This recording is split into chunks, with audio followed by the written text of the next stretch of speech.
welcome to another episode of Liberty Creek.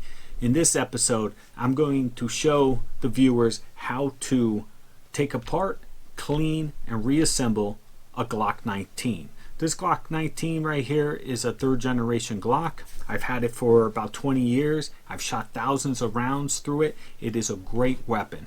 Out of the box, you're dead center every time. Okay, that's if you know how to shoot to begin with. That's another video. We'll talk about marksmanship. But in this video, I'm going to go ahead and show you how to break it down now. Basically, there's many people out there right now that just went on YouTube and searched how to clean the Glock 19. People will go ahead, buy a Glock, go to the range, shoot a couple hundred rounds through it, come home, have no idea how to disassemble it or to clean it. So I'm going to go ahead and show you that. And it's we're right in the side room of my shop, and it's a little cold, so that's why I got the hat on. I got the kerosene heater going in the other room. But let's get to it, okay? All right, just like any time you're around a weapon, you want to make sure safety. First thing you do, you pick it up, you make sure the magazine is already dropped out. If the magazine's not out, you go ahead and hit that magazine release on the side. Hopefully you know how to do that. I'm sure you do if you just took it home from the range. And you go ahead, drop the mag. Make sure you put the mag somewhere far away from the area you're going to be cleaning. And at that time, go ahead, lock the slide to the rear. Okay, so you're going to lock the slide to the rear. You want to physically and visually check the chamber. I can see the barrel right there. There's nothing seated in the barrel. I could feel nothing in the barrel. I actually could look right down the magazine well. There's nothing in here. It's a completely safe weapon. I'll rack it a couple more times. If something was in there, it would have came out. Again, check. It's clean. Okay, so at this point, you're going to go ahead and remove the slide.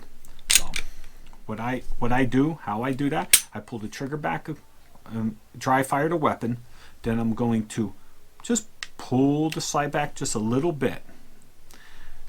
Then at this time on the side here, I don't know if you can see, let me see, yeah, on the side here, right here, that's the slide release. There's one on both sides. All you do is pull them down and then you let the slide go. You see the slide's already falling off, and then that's it, it comes right off. Follow those steps, you have now successfully removed your slide. I got two cameras here. I'm looking at each one, don't know which one to look at. So all right, so I just removed the buffer spring. The buffer spring you can put right there. The barrel comes right out, and you have your upper receiver, your slide here. That's it. That's as far as you want to go. Okay, that is it. At this point, what you want to do is start to clean the weapon. There's nothing fancy about cleaning, okay? What you want to do is get all the carbon off your weapon. You just shot a bunch of rounds at the range. You want to definitely get something like this. It makes the job a lot easier. You go ahead and you spray down all the components. You spray in here, you spray all in there. You should be able to visually see the carbon. It's disgusting. It's everywhere. Do it in the barrel, do it all around the barrel. You could dust this thing off. If you see anything, yeah, just clean it off. Doesn't really get that too dirty, but you could wipe it down.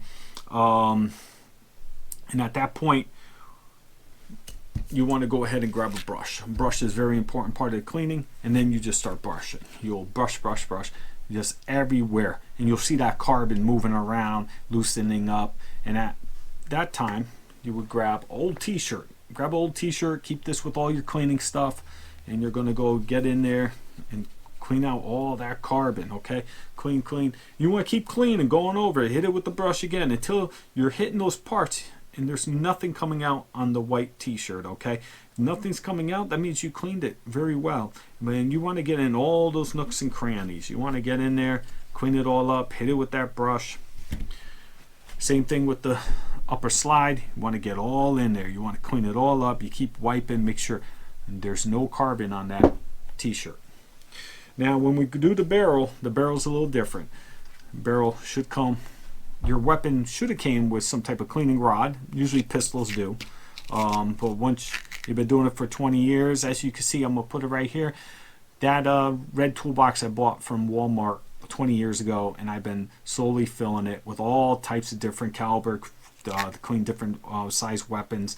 And this usually Glock always gives you a bore brush, a rod, and you also could run the patches through the brush. It's pretty good. So you basically push it through. That's a big patch, but it fit, and you just bring it back.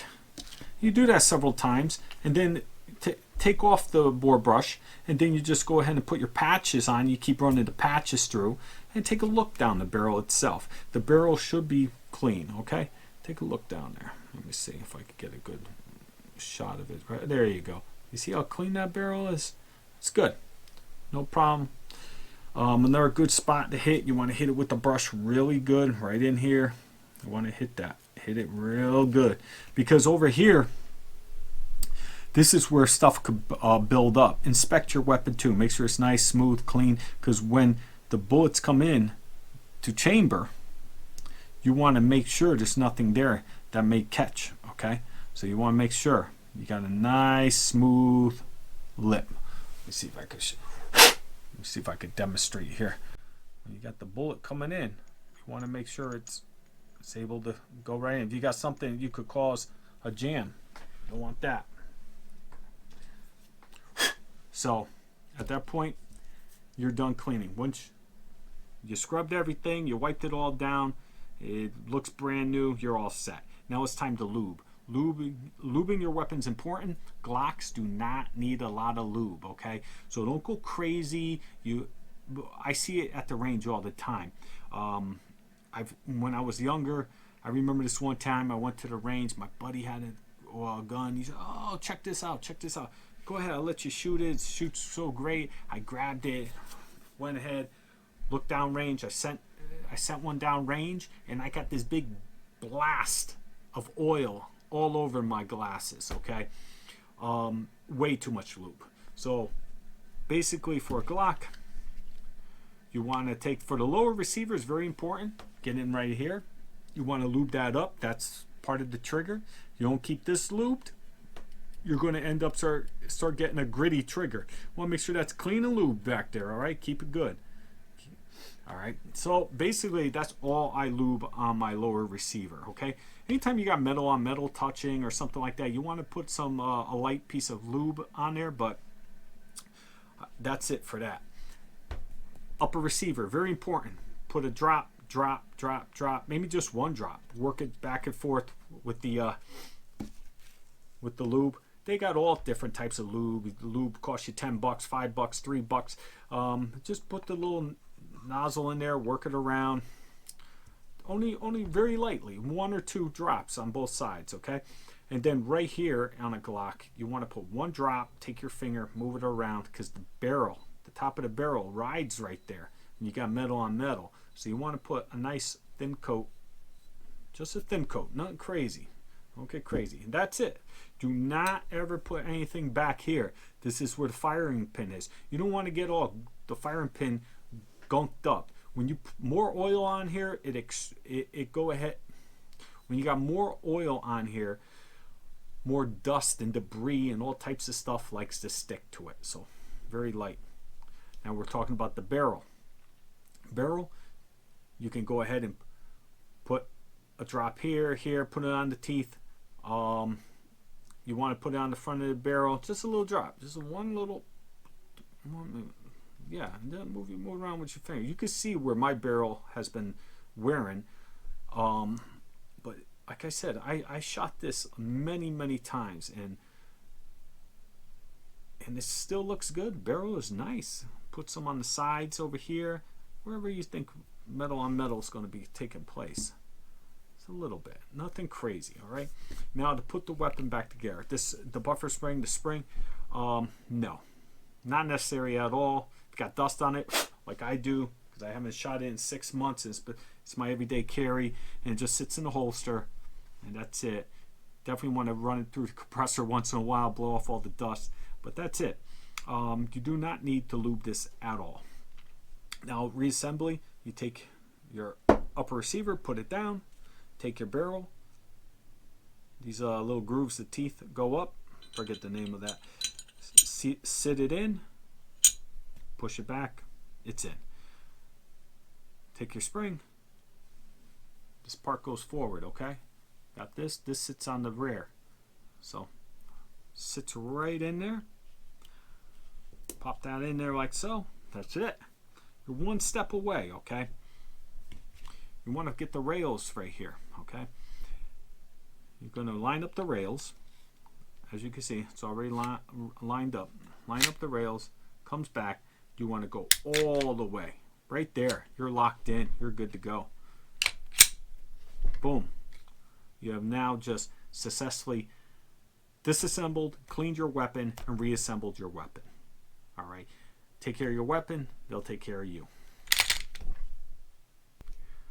Once you assembled your weapon, folks, take a good look on the outside. If it's all, not looking very well, you basically do the same thing. You go ahead, spray it down, put a little some gun cleaners, put a little gun cleaner on. Go ahead, take your brush down everywhere. I mean, look at I haven't really shot this well, but I catch some dirt back here. So go ahead and get that in there. Clean all that dirt off of there, and then just wipe it again. Wow, yeah, that looks so much better. So that's all you got to do, and you could do the whole thing, wipe it all down. Once it's all wiped down, you're good to go. Just be careful, watch your lenses. You don't want to get some of this stuff on your lens, mess it up. That's it.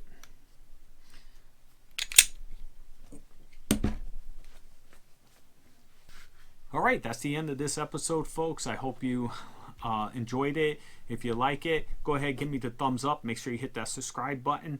We will be going back up to the property soon, and I'll be posting a video shortly about the property. This year, I definitely want to get up there, do some shooting, start setting up a range, and come follow along for the adventure. All right, thanks for watching. Hope you enjoyed the video.